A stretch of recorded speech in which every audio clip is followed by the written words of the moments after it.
இந்திரா காந்தி ஆக்சுவலாக சர்வாதிகாரவாதியாகவே மாறி நாட்டில் ஒரு சர்வாதிகார ஆட்சி தான் நடத்திட்டு இருந்தாங்க, கொடுங்கோன்மை ஆட்சி. அதை இவங்க எல்லாரும் சேர்ந்து அது சர்வாதிகாரத்தில் இருந்து ஜனநாயகத்துக்கு மீட்டு எடுக்கிறதுக்கு ஒரு சம்பவமும் நடந்து திரும்ப தேர்தல் அனௌன்ஸ்மெண்ட் பண்ணதுக்கு ஒரு சின்ன சம்பவம் தான். என்ன, சுப்பிரமணிய சுவாமி பார்லிமெண்ட் உள்ள நுழைஞ்சி அங்கே ஒரு கருத்தை முன் வச்சுட்டு திரும்பவும் தப்பி பார்லிமெண்ட்ல இருந்து வெளியே போய் அமெரிக்காக்கே தப்பி போயிட்டார். அது ஒரு நிகழ்வு.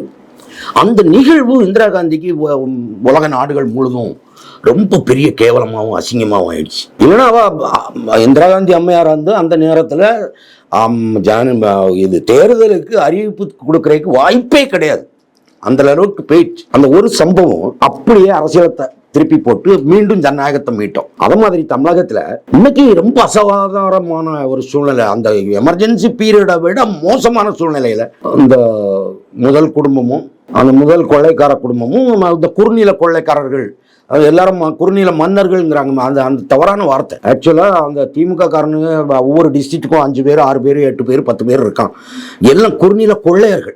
இவங்க எல்லாத்து கையிலையும் மாட்டிட்டு எமர்ஜென்சியை விட மோசமான சர்வாதிகார ஆட்சியில் தான் இன்னைக்கு இருந்துகிட்டு இருக்கோம்.